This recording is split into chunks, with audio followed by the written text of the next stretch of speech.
Assalamualaikum warahmatullahi wabarakatuh. Kami dari kelompok 3 akan menjelaskan mengenai sistem dan struktur politik ekonomi Indonesia pada masa Orde Baru tahun 1966 sampai 1998. Sebelumnya, perkenalkan anggota kelompok kami. Subbab yang akan kami bahas yaitu mengenai masa transisi, stabilisasi politik dan rehabilitasi ekonomi, integrasi Timur-Timur, dan dampak kebijakan politik dan ekonomi masa Orde Baru. Teman-teman, apakah kalian tahu apa itu masa Orde Baru dan mengapa Orde Baru dapat bertahan selama 32 tahun? Jawabannya, Orde Baru adalah suatu sistem pemerintahan yang hendak menerapkan tatanan kehidupan bernegara berdasarkan Pancasila dan UUD 1945. Mengapa Orde Baru dapat bertahan selama 32 tahun? Karena Orde Baru mampu menciptakan dan memelihara stabilitas sosial politik dengan mewujudkan pembangunan nasional yang dirancang secara bertahap dan berkesinambungan dalam rencana pembangunan 5 tahun atau Repelita. Subbab A. Masa transisi 1966 hingga 1967. Pertama, aksi-aksi Tritura. Naiknya Letnan Jenderal Soeharto ke kursi kepresidenan tidak dapat dilepaskan dari peristiwa G30 SPKI. Ini merupakan peristiwa yang menjadi titik awal berakhirnya kekuasaan Presiden Soekarno dan hilangnya kekuatan politik PKI dari peraturan politik Indonesia. Peristiwa tersebut telah menimbulkan kemarahan rakyat. Keadaan politik dan keamanan negara menjadi kacau pada saat itu. Aksi-aksi tuntutan penyelesaian yang seadil-adilnya terhadap pelaku G30 SPKI semakin meningkat. Gerakan tersebut dipelopori oleh Kesatuan Aksi Pemuda, Mahasiswa, dan Pelajar atau KAPI, KAMI, dan KAPI. Kemudian muncul KABI, yaitu Organisasi Buruh, KASI, kumpulan sarjana, KAWI, wanita, KAGI, kumpulan para guru, dan lain-lainnya. Kesatuan-kesatuan aksi tersebut dengan gigih menuntut penyelesaian politis yang terlibat G30 SPKI dan kemudian pada tanggal 26 Oktober 1965 membulatkan barisan mereka dalam satuan front, yaitu Front Pancasila. Setelah lahir Front Pancasila, gelombang demonstrasi yang menuntut pembubaran PKI semakin bertambah. Perasaan tidak puas terhadap keadaan saat itu mendorong para pemuda dan mahasiswa mencetuskan tri tuntutan rakyat yang lebih dikenal dengan sebutan Tritura. Pada tanggal 12 Januari 1966, dipelopori oleh KAMI dan KAPPI, kesatuan-kesatuan aksi yang tergabung dalam Front Pancasila, menandatangani DPR-GR, mengajukan 3 buah tuntutan. Yang pertama, pembubaran PKI. Yang kedua, pembersihan kabinet dari unsur-unsur G30 PKI. 3. Penurunan harga perbaikan ekonomi. Tuntutan rakyat banyak agar Presiden Soekarno membubarkan PKI ternyata tidak dipenuhi oleh Presiden. Untuk menenangkan rakyat, Presiden Soekarno mengadakan perubahan kabinet Dwikora menjadi kabinet 100 menteri, yang ternyata belum memuaskan hati rakyat. Pada saat pelantikan Kabinet 100 Menteri pada tanggal 24 Februari 1966, para mahasiswa, pelajar, dan pemuda memenuhi jalan-jalan menuju Istana Merdeka. Namun, aksi itu dihadang oleh pasukan Cakrawirawa sehingga menyebabkan antara pasukan Cakrawirawa dengan para demonstran bentrok hingga menyebabkan gugurnya mahasiswa Universitas Indonesia bernama Arif Rahman Hakim. Sebagai akibat dari aksi tersebut, keesokan harinya pada tanggal 25 Februari 1966, berdasarkan keputusan Panglima Komando Ganyang Malaysia atau Kogam, yaitu Presiden Soekarno sendiri, KAMI atau KAMI dibubarkan. Insiden berdarah yang terjadi ternyata menyebabkan parahnya krisis kepemimpinan nasional. Keputusan membubarkan kami dibalas oleh mahasiswa Bandung dengan mengeluarkan ikrar keadilan dan kebenaran yang memprotes adanya pembubaran kami dan mengajak rakyat untuk meneruskan perjuangan. Yang kedua yaitu Surat Perintah 11 Maret. Untuk mengatasi krisis politik yang memuncak pada tanggal 11 Maret 1966, Soekarno mengadakan sidang kabinet. Sidang ini ternyata diboikot oleh para demonstran yang tetap menuntut Presiden Soekarno agar membubarkan PKI dengan melakukan pengempesan ban-ban mobil pada jalan-jalan yang menuju ke istana. Belum lama Presiden berpidato dalam sidang, ia diberitahu oleh Brigjen Sabur, yaitu Komandan Cakrabirawa, bahwa di luar istana terdapat pasukan tanpa pengenal dengan seragamnya. Meskipun ada jaminan dari Pangdam 5 yaitu Jaya Amir Mahmud yang hadir waktu itu bahwa keadaan akan tetap aman. Namun, Presiden Soekarno merasa khawatir dan segera meninggalkan sidang. Tindakan itu diikuti oleh Waperdam pertama yaitu Dr. Subandrio dan Waperdam ketiga yaitu Dr. Hairul Saleh yang bersama-sama dengan Presiden Soekarno menuju Bogor dengan menggunakan helikopter. Sidang kemudian ditutup oleh Waperdam kedua yaitu Dr. J. Leimena yang kemudian menyusul ke Bogor dengan menggunakan mobil. Sementara itu, 3 orang perwira tinggi TNI AD, yaitu Majen Basuki Rahmat, Brigjen M. Jujub, dan Brigjen Amir Mahmud yang juga mengikuti sidang paripurna kabinet, sepakat untuk menyusul Presiden Soekarno ke Bogor. Sebelum berangkat, ketiga perwira tinggi itu minta izin kepada atasannya, yaitu Menteri atau Panglima Angkatan Darat Letnan Jenderal Soeharto, yaitu yang merangkap selaku Panglima Komkamtib. Pada waktu itu, Letnan Jenderal Soeharto sedang sakit, sehingga diharuskan beristirahat di rumah. Niat ketiga perwira itu disetujui olehnya. Majen Basuki Rahmat menanyakan apakah ada pesan khusus dari Letnan Jenderal Soeharto, dan Letnan Jenderal Soeharto menitip pesan yaitu, sampaikan saja bahwa saya tetap pada kesanggupan saya. Beliau akan mengerti. Latar belakang dari ucapan itu adalah sejak pertemuan mereka di Bogor pada tanggal 2 Oktober 1965 setelah meletusnya pemberontakan G30 SPKI antara Presiden Soekarno dan Letnan Jenderal Soeharto, terjadi perbedaan pendapat mengenai kunci bagi usaha meredakan pergolakan politik pada saat itu. Menurut Letnan Jenderal Soeharto, pergolakan rakyat tidak akan reda sebelum rasa keadilan rakyat dipenuhi dan rasa ketakutan rakyat dihilangkan dengan membubarkan PKI. Namun, Presiden Soekarno menyatakan bahwa ia tidak mungkin membubarkan PKI karena hal itu bertentangan dengan doktrin Nasakom yang telah dicanangkan ke seluruh dunia. Dalam pertemuan-pertemuan selanjutnya, perbedaan paham itu tetap muncul. Pada suatu ketika, Soeharto menyediakan diri untuk membubarkan PKI asal mendapatkan kebebasan bertindak dari Presiden. Di Istana Bogor tersebut, ketiga perwira tinggi mengadakan pembicaraan dengan Presiden yang didampingi oleh Dr. Subandrio, Dr. J. Leimena, dan Dr. Hairul Saleh.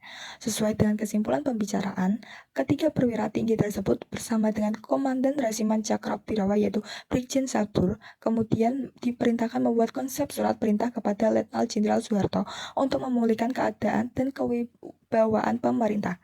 Setelah dibahas bersama, akhirnya Presiden Soekarno menandatangani surat perintah yang terkenal dengan nama Surat Perintah 11 Maret atau Super Semar. Super Semar tersebut berisi pemberian matnan kepada Letnan Jenderal Soeharto selaku Panglima Angkatan Darat dan Pangkopkamtib untuk memulihkan keadaan dan kewibawaan pemerintah. Tindakan pertama yang dilakukan oleh Soeharto setelah mendapatkan Super Semar tersebut yaitu membubarkan dan melarang PKI beserta organisasi masanya yang bernaung dan berlindung atau seasas dengannya di seluruh Indonesia, terhitung sejak tanggal 12 Maret 1966. Pembubaran itu mendapatkan dukungan dari rakyat karena dengan demikianlah salah satu di antara Tritura tadi telah dilaksanakan. Selain itu, Letnan Jenderal Soeharto juga menyerukan kepada pelajar dan mahasiswa untuk kembali sekolah. Tindakan berikutnya berdasarkan Super Semar adalah dengan dikeluarkannya keputusan Presiden nomor 5, yaitu pada tanggal 18 Maret 1966 tentang penahanan 15 orang menteri yang diduga terkait dengan pemberontakan G30 SPKI. Yang ketiga yaitu dualisme kepemimpinan nasional. Memasuki tahun 1966, terlihat gejala krisis kepemimpinan nasional yang mengarah pada dualisme kepemimpinan. Di satu pihak, Presiden Soekarno masih menjabat presiden, namun pamornya telah kian merosot. Soekarno dianggap tidak aspiratif terhadap tuntutan masyarakat yang mendesak agar PKI dibubarkan. Sementara itu, Soeharto setelah mendapatkan surat perintah 11 Maret dari Presiden Soekarno dan sehari sesudahnya membubarkan PKI, namanya kian populer. Dalam pemerintahan yang masih dipimpin oleh Soekarno, Soeharto sebagai pengemban Super Semar diberi mandat oleh MPRS untuk membentuk kabinet yang diberi nama Kabinet Ampera. Meskipun Soekarno masih memimpin sebagai pemimpin kabinet, tetapi pelaksanaan pimpinan dan tugas harian dipegang oleh Soeharto. Kondisi seperti ini berakibat pada munculnya dualisme kepemimpinan nasional, yaitu Soekarno sebagai pemerintahan, sedangkan Soeharto sebagai pelaksana pemerintahan. Presiden Soekarno sudah tidak banyak melakukan tindakan-tindakan pemerintahan, sedangkan sebaliknya Letnan Jenderal Soeharto melakukan banyak tindakan-tindakan pemerintahan. Adanya dualisme kepemimpinan nasional ini akhirnya menimbulkan pertentangan politik dalam masyarakat, yaitu mengarah pada munculnya pendukung Soekarno dan pendukung Soeharto. Hal ini jelas membahayakan persatuan dan kesatuan bangsa. Dalam sidang MPRS yang digelar sejak akhir bulan Juni sampai awal Juli 1966, memutuskan menjadikan Super Semar sebagai ketetapan, yaitu ketetapan TAP MPRS. Dengan dijadikannya Super Semar sebagai TAP MPRS secara hukum, Super Semar tidak lagi bisa dicabut sewaktu-waktu oleh Presiden Soekarno. Bahkan secara hukum, Soeharto mempunyai kedudukan yang sama dengan Soekarno, yaitu mandataris MPRS.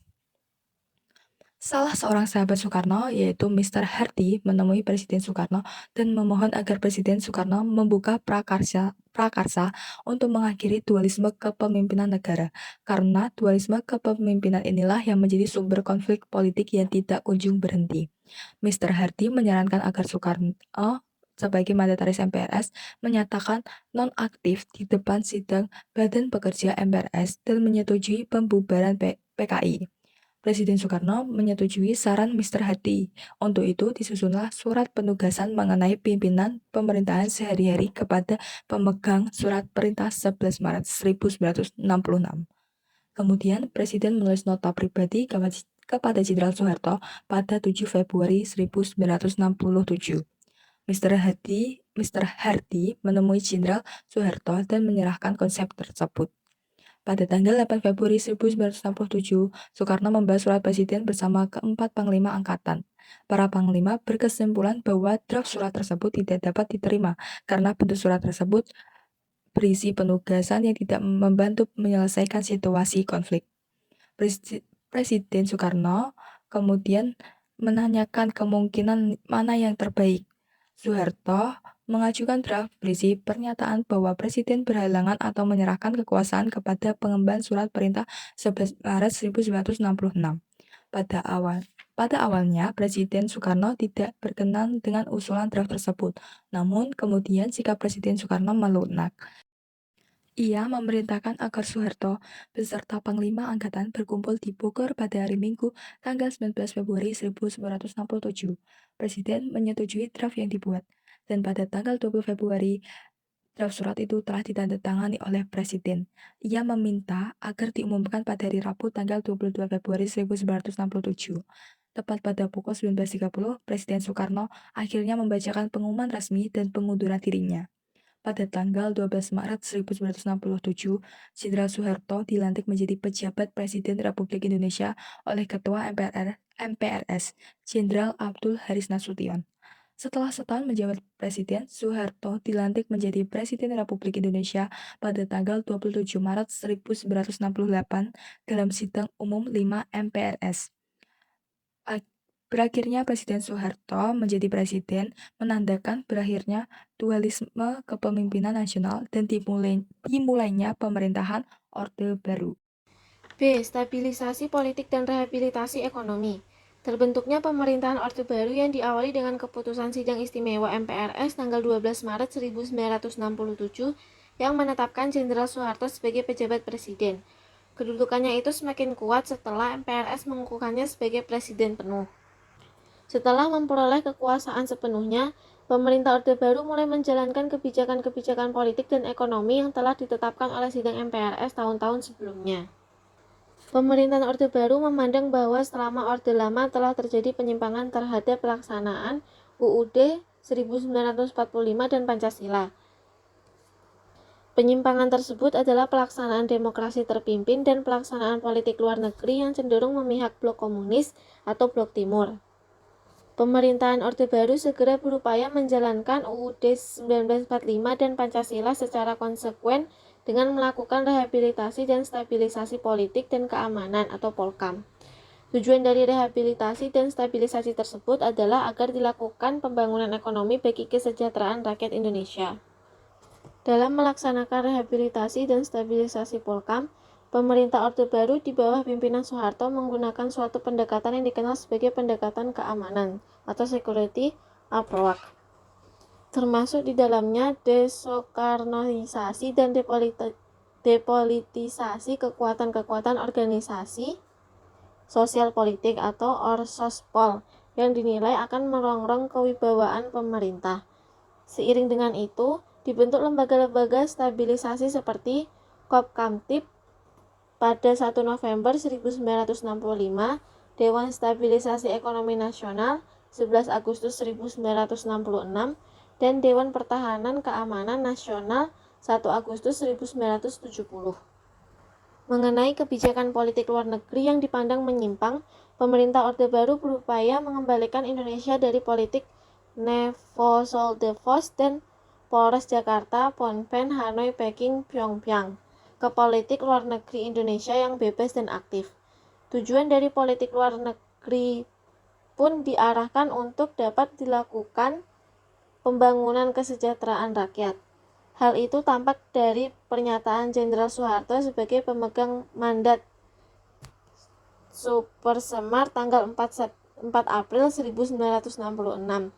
Beliau menyatakan bahwa Indonesia akan menjalankan politik luar negeri yang bebas aktif, yang mengabdi kepada kepentingan bangsa dan ditujukan untuk mencapai kesejahteraan rakyat.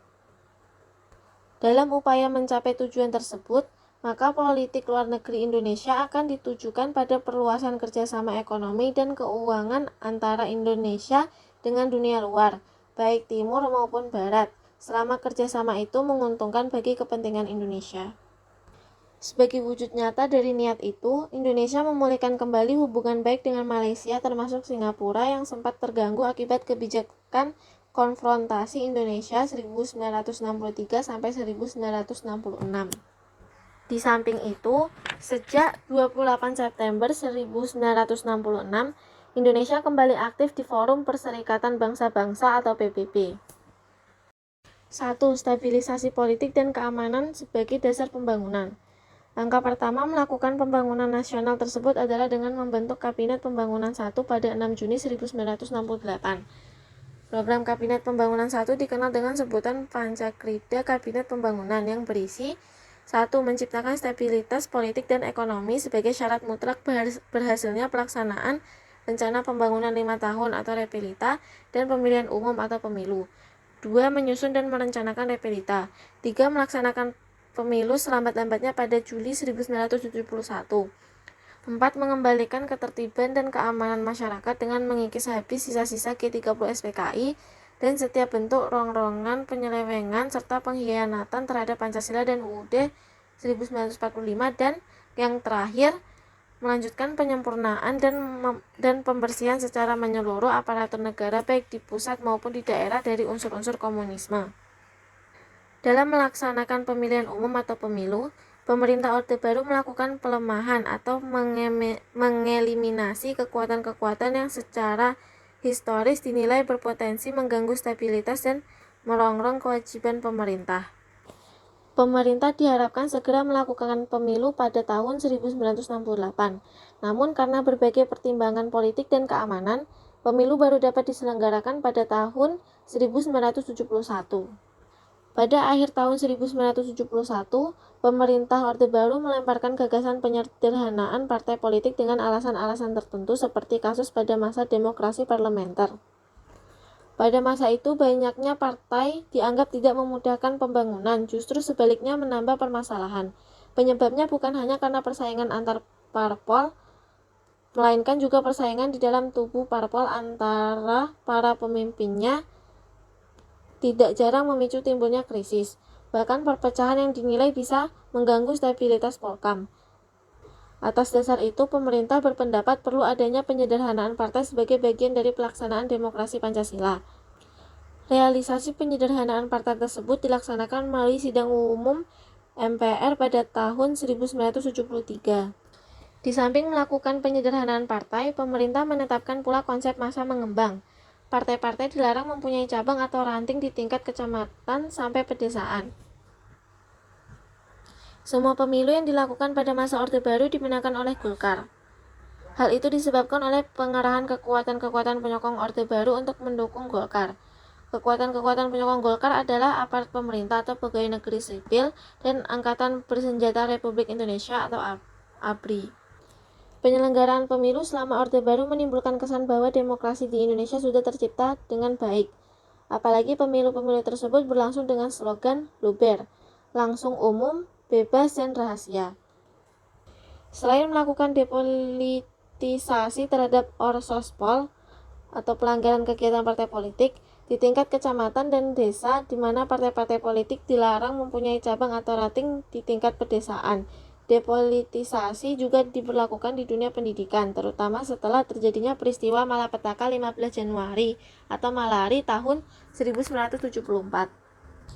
Peristiwa itu diawali oleh kegiatan para aktivis mahasiswa yang tergabung dalam grup-grup diskusi yang mengkritisi berbagai kebijakan pemerintah. Ketika mereka mendengar rencana kedatangan Perdana Menteri Jepang Tanaka ke Indonesia pada tanggal 14 Januari 1974, para mahasiswa memanfaatkan momentum tersebut untuk berdemonstrasi menyampaikan tuntutannya.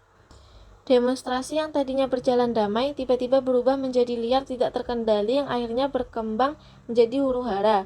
Mobil-mobil Jepang dibakar, etalase gedung importir Toyota Astra Company dihancurkan. Untuk meredam gerakan mahasiswa dikeluarkan SK 28/1974 tentang petunjuk-petunjuk kebijaksanaan dalam rangka pembinaan kehidupan kampus perguruan tinggi. Selain mengembalikan setiap dinamika kemasyarakatan, kebangsaan, dan kenegaraan dalam kerangka ketaatan terhadap Pancasila sebagai roadmap ideologis, pemerintah Orde Baru menghimpun energi semua komponen bangsa ke dalam agenda bersama yang diformulasikan dalam bentuk trilogi pembangunan. Trilogi pembangunan tersebut berbunyi: 1. Stabilitas nasional yang sehat dan dinamis. 2. Pertumbuhan ekonomi yang cukup tinggi. 3. Pemerataan pembangunan dan hasil-hasilnya menuju kepada terciptanya keadilan sosial bagi seluruh rakyat. Pesan yang terangkum dalam trilogi pembangunan yaitu terwujudnya stabilitas politik dan keamanan, pembangunan di segala aspek kehidupan, dan pemerataan pembangunan beserta hasil-hasilnya. Trilogi pembangunan itu tidak lain merupakan suatu rencana bangsa Indonesia yang digelorakan Presiden Soeharto untuk mewujudkan tujuan negara sebagaimana amanat pembukaan Undang-Undang Dasar 1945. Stabilitas nasional sendiri meliputi stabilitas keamanan, ekonomi, dan politik. Stabilitas nasional bukan hanya merupakan prasyarat terselenggaranya pembangunan, akan tetapi merupakan amanat sila kedua Pancasila untuk terwujudnya kemanusiaan yang adil dan beradab. Kebebasan seseorang dibatasi oleh kebebasan orang lain dan resultan dari kebebasan masing-masing individu itu berupa pranata kehidupan bermasyarakat, berbangsa, dan bernegara yang berkeadaban. Oleh karena itu, merupakan kebenaran universal dimanapun jika bentuk-bentuk tindakan yang tidak beradab dalam aspek apapun tidak dapat ditoleransi. Stabilisasi penyeragaman. Depolitisasi Porpol dan Ormas juga dilakukan oleh pemerintahan Orde Baru melalui cara penyeragaman ideologis, melalui ideologi Pancasila. Dengan alasan Pancasila telah menjadi konsensus nasional, keseragaman dalam pemahaman Pancasila perlu disosialisasikan. Gagasan ini disampaikan oleh Presiden Soeharto pada acara hari ulang tahun ke-25 Universitas Gadjah Mada di Yogyakarta, 19 Desember 1974. Dalam pidato menjelang pembukaan Kongres Nasional Pramuka pada 12 Agustus 1976 di Jakarta, Presiden Soeharto menyerukan kepada seluruh rakyat agar berikrar pada diri sendiri, mewujudkan Pancasila yang mengajukan Eka Prasetya Pancakarsa dengan maksud menegaskan bahwa penyusunan pedoman penghayatan dan pengalaman Pancasila P4 dipandang sebagai janji yang teguh, kuat, konsisten, dan tulus yang mewujudkan 5 cita-cita, yaitu 1.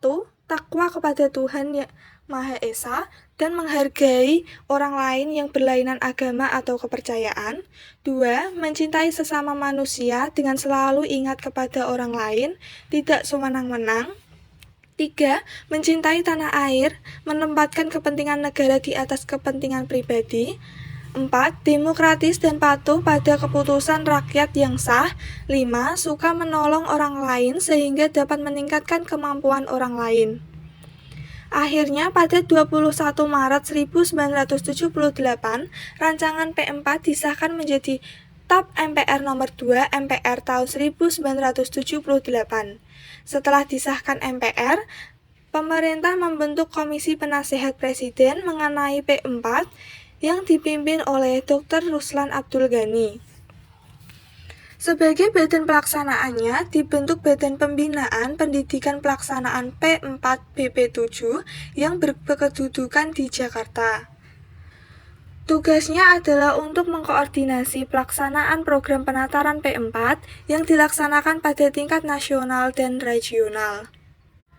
Tujuan penataran P4 adalah membentuk pemahaman yang sama mengenai demokrasi Pancasila, sehingga dengan pemahaman yang sama, diharapkan persatuan dan kesatuan nasional akan terbentuk dan terpelihara. Penataran P4 merupakan suatu bentuk indoktrinasi ideologi sehingga Pancasila menjadi bagian dari sumber kepribadian sistem budaya dan sistem nasional masyarakat Indonesia. Melalui penataran P4 itu, pemerintah juga memberikan penekanan pada masalah suku, agama, ras, dan antar golongan. Setelah P4 menjadi TAP MPR dan dilaksanakan selanjutnya, Orsospol yang diseragamkan dalam arti harus mau menerima Pancasila sebagai satu-satunya asas partai dan organisasi yang dikenal dengan sebutan asas tunggal. Gagasan asas tunggal ini disampaikan oleh Presiden Soeharto dalam pidato pembukaan rapat pimpinan ABRI di Pekanbaru Riau tanggal 27 Maret 1980. Melalui sidang MPR, asas tunggal akhirnya diterima menjadi ketetapan MPR yaitu TAP MPR nomor 2 tahun 1983. Kemudian pada 19 Januari 1985, pemerintah dengan persetujuan DPR mengeluarkan Undang-Undang Nomor 3 Tahun 1985 yang menetapkan bahwa partai-partai politik dan Golkar harus menerima Pancasila sebagai asas tunggal mereka. Selanjutnya yang ketiga, penerapan dwifungsi ABRI. Konsep dwifungsi empiris sendiri dipahami sebagai jiwa tekad dan semangat pengertian ABRI untuk bersama-sama dengan kekuatan perjuangan lainnya, memikul tugas dan bertanggung jawab perjuangan bangsa Indonesia baik di bidang hankam negara maupun di bidang kesejahteraan bangsa dalam rangka menciptakan tujuan nasional berdasarkan Pancasila dan Undang-Undang Dasar 1945. Sebagai kekuatan sosial, ABRI adalah suatu unsur dalam kehidupan politik di lingkungan masyarakat yang bersama-sama dengan kekuatan sosial lainnya secara aktif melaksanakan kegiatan-kegiatan pembangunan nasional. Dwifungsi ABRI memiliki dua fungsi, yaitu fungsi sebagai pusat kekuatan militer Indonesia dan juga fungsi di bidang politik. Dalam pelaksanaannya, pada era Soeharto, fungsi utama ABRI sebagai kekuatan militer Indonesia memang tidak dapat dikesampingkan. Namun, pada era ini, peran ABRI pada bidang politik terlihat lebih signifikan, seiring dengan diangkatnya Presiden Soeharto oleh MPRS pada tahun 1968. Secara umum, intervensi ABRI dalam bidang politik pada masa Orde Baru yang mengatasnamakan dwifungsi ABRI ini, salah satunya adalah dengan ditempatkannya militer di DPR, MPR, serta DPD tingkat provinsi dan kabupaten. Keikutsertaan militer dalam bidang politik secara umum bersifat anti-partai. Militer percaya bahwa mereka merupakan pihak yang setia kepada modernisasi dan pembangunan, sedangkan partai politik dipandang memiliki kepentingan-kepentingan golongan tersendiri. 4. Rehabilitasi ekonomi Orde Baru. Kondisi ekonomi yang diwarisi oleh Orde Lama sangat buruk. Sektor produksi barang-barang konsumsi misalnya hanya berjalan 20% dari kapasitasnya. Demikian pula sektor pertanian dan perkebunan yang menjadi salah satu tumbuhan ekspor juga tidak mengalami perkembangan yang berarti. Program rehabilitasi ekonomi Orde Baru dilaksanakan berlandaskan pada TAP MPRS nomor 23 tahun 1966 yang isinya antara lain mengharuskan diutamakannya masalah perbaikan ekonomi rakyat di atas segala soal-soal nasional yang lain termasuk soal-soal politik. Prioritas pertama yang dilakukan pemerintah untuk rehabilitasi ekonomi adalah memerangi atau mengendalikan hiperinflasi antara lain dengan menyusun APBN berimbang. Sejalan dengan kebijaksanaan itu, pemerintah Orde Baru berupaya menyelesaikan masalah hutang luar negeri sekaligus mencari hutang baru yang diperlukan bagi rehabilitasi maupun pembangunan ekonomi berikutnya. Untuk menanggulangi masalah hutang piutang luar negeri itu, pemerintah Orde Baru berupaya melakukan diplomasi yang intensif dengan mengirimkan tim negosiasinya ke Paris untuk merundingkan hutang piutang negara dan ke London untuk merundingkan hutang piutang swasta. Selain mengupayakan masuknya dana bantuan luar negeri, pemerintah Orde Baru juga berupaya menggalang dana dari dalam negeri, yaitu dana masyarakat. Salah satu strategi yang dilakukan oleh pemerintah bersama-sama Bank Indonesia dan bank milik negara lainnya adalah berupaya agar masyarakat mau menabung. Tujuan perjuangan Orde Baru adalah menegakkan tata kehidupan bernegara yang didasarkan atas kemurnian pelaksanaan Pancasila dan Undang-Undang Dasar 1945. Pemerintah mencanangkan pembangunan nasional yang diupayakan melalui program pembangunan jangka pendek dan pembangunan jangka panjang. Pembangunan jangka pendek dirancang melalui pembangunan 5 tahun atau PELITA, yang di dalamnya memiliki misi pembangunan dalam rangka mencapai tingkat kesejahteraan bangsa Indonesia. Pembangunan nasional adalah suatu rangkaian upaya pembangunan yang berkesinambungan yang meliputi seluruh kehidupan masyarakat, bangsa, dan negara. Pembangunan nasional dilakukan untuk melaksanakan tugas mewujudkan tujuan nasional yang tercantum dalam pembukaan Undang-Undang Dasar 1945, yaitu melindungi segenap bangsa dan seluruh tumpah darah Indonesia, meningkatkan kesejahteraan umum, mencerdaskan kehidupan bangsa, serta ikut melaksanakan ketertiban dunia yang berdasarkan kemerdekaan, perdamaian abadi, dan keadilan sosial. Dalam usaha mewujudkan tujuan nasional, maka MPR sejak tahun 1973, 1978, 1983, 1988, 1993 menetapkan GBHN atau Garis-Garis Besar Haluan Negara. GBHN merupakan pola umum pembangunan nasional dengan rangkaian program-programnya yang kemudian dijabarkan dalam Rencana Pembangunan 5 Tahun atau REPELITA. Sepanjang 1970-an hingga 1980-an dilakukan investasi besar-besaran untuk infrastruktur pembangunan 5 tahun atau PELITA. Tujuan PELITA 1 adalah meningkatkan taraf hidup rakyat melalui sektor pertanian yang ditopang oleh kekuatan koperasi dan sekaligus meletakkan dasar-dasar pembangunan dalam tahapan berikutnya. Pembangunan ditekankan pada penciptaan institusi pedesaan sebagai wahana pembangunan dengan membentuk bimbingan massal atau BIMAS yang diperuntukkan meningkatkan produksi beras dan koperasi sebagai organisasi ekonomi masyarakat pedesaan. Di sisi lain, pemerintah juga menciptakan Badan Urusan Logistik atau Bulog. Pemerintah melibatkan para petani melalui koperasi yang bertujuan memperbaiki produksi pangan nasional. Untuk itu, kemudian pemerintah mengembangkan ekonomi pedesaan dengan menunjuk Fakultas Pertanian Universitas Gadjah Mada dengan membentuk Badan Usaha Unit Desa atau BUUD. Maka lahirlah Koperasi Unit Desa atau KUD sebagai bagian dari pembangunan nasional. BUUD atau KUD melakukan kegiatan pengadaan pangan untuk persediaan nasional yang diperluas dengan tugas menyalurkan sarana produksi pertanian, pupuk, benih, dan obat-obatan. Soeharto mengembangkan institusi-institusi yang mendukung pertanian lainnya seperti institusi penelitian seperti BPTP atau Balai Pengkajian Teknologi Pertanian yang berkembang untuk menghasilkan inovasi untuk pengembangan pertanian yang pada masa Soeharto. Salah satu produknya yang cukup terkenal adalah varietas unggul tahan wabah.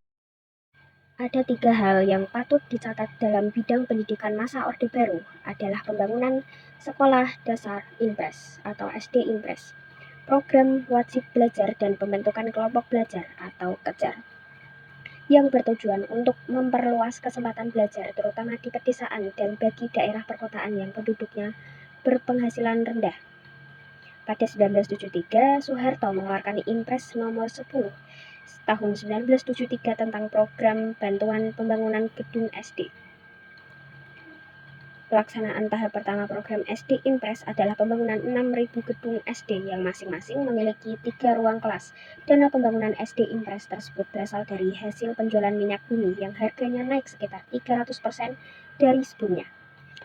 Pada tahun-tahun awal pelaksanaan program pembangunan SD Impres, hampir setiap tahun ribuan gedung sekolah dibangun. Pembangunan paling besar terjadi pada periode tahun 1982-1983 ketika 22.600 gedung SD baru dibuat. Hingga periode 1993-1994 tercatat hampir 150.000 unit SD Impres telah dibangun. Peningkatan jumlah sekolah dasar diikuti pula oleh peningkatan jumlah guru. Jumlah guru SD yang sebelumnya berjumlah sekitar ratusan ribu pada awal tahun 1994 menjadi lebih dari 1 juta guru. Lonjakan jumlah guru dari puluhan ribu menjadi ratusan ribu juga terjadi pada guru SMP. Total dana yang dikeluarkan untuk program ini hingga akhir pembangunan jangka panjang atau PJP 1 mencapai hampir 6,5 triliun. Program wajib belajar pada era Soeharto mulai dilaksanakan pada 2 Mei 1984. Dalam sambutan peresmian wajib belajar saat itu, Soeharto menyatakan bahwa kebijakannya bertujuan untuk memberikan kesempatan yang sama dan adil kepada seluruh anak Indonesia berusia 7 sampai 12 tahun dalam menikmati pendidikan dasar.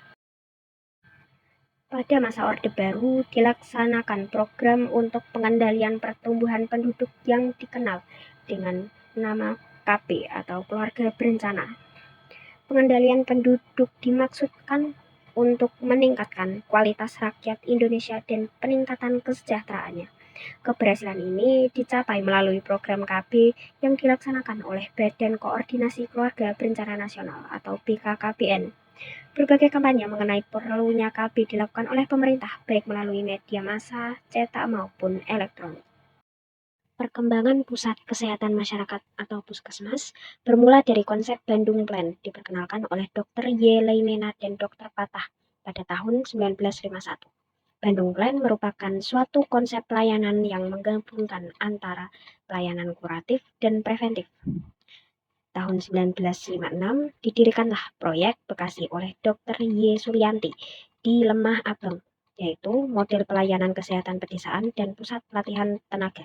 Kemudian didirikan Health Center atau HC di 8 lokasi yaitu di Indrapura, Sumatera Utara, Bojongloa di Jawa Barat, Salaman di Jawa Tengah, Mojosari di Jawa Timur, Kesiman di Bali, Metro di Lampung, DIY dan Kalimantan Selatan. Pada 12 November 1962, Presiden Soekarno mencanangkan program pemberantasan malaria dan pada tanggal tersebut menjadi Hari Kesehatan Nasional. Pada tahun 1968, konsep puskesmas ditetapkan dalam Rapat Kerja Kesehatan Nasional dengan disepakatinya bentuk puskesmas yaitu tipe A, B, dan C. Integrasi Timur-Timur.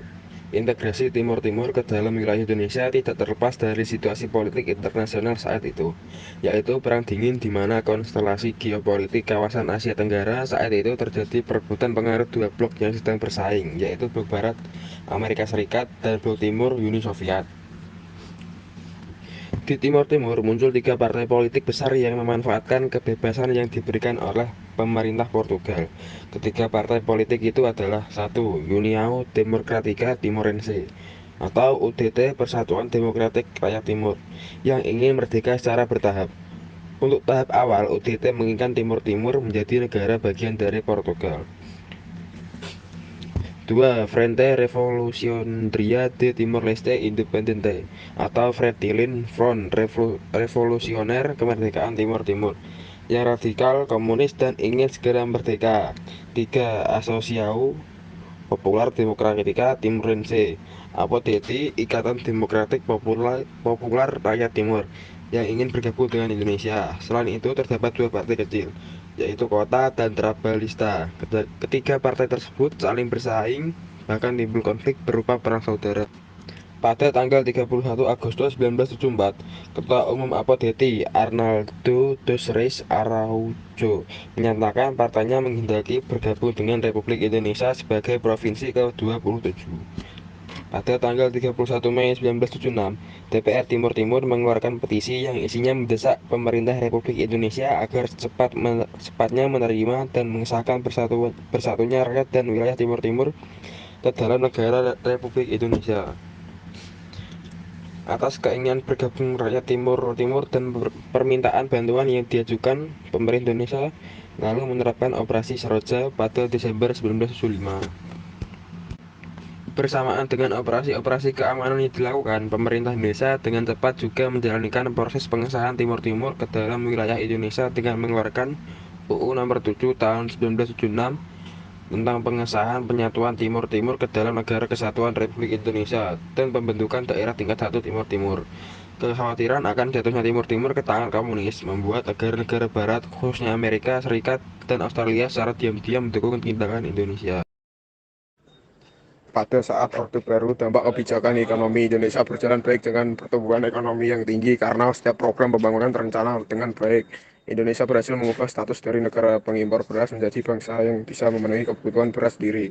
Meskipun pertumbuhan ekonomi meningkat, tetapi secara fundamental pembangunan tidak merata. Tapi dengan adanya kemiskinan di jumlah wilayah, pertumbuhan ekonomi tidak dibarengi dengan terbukanya akses dan distribusi yang merata sumber-sumber ekonomi pada masyarakat. Di bidang politik, pemerintah Orde Baru cenderung bersifat otoriter. Presiden mempunyai kekuasaan yang sangat besar dalam mengatur jalannya pemerintahan. Peran negara menjadi semakin kuat yang menyebabkan timbulnya pemerintahan yang sentralistis.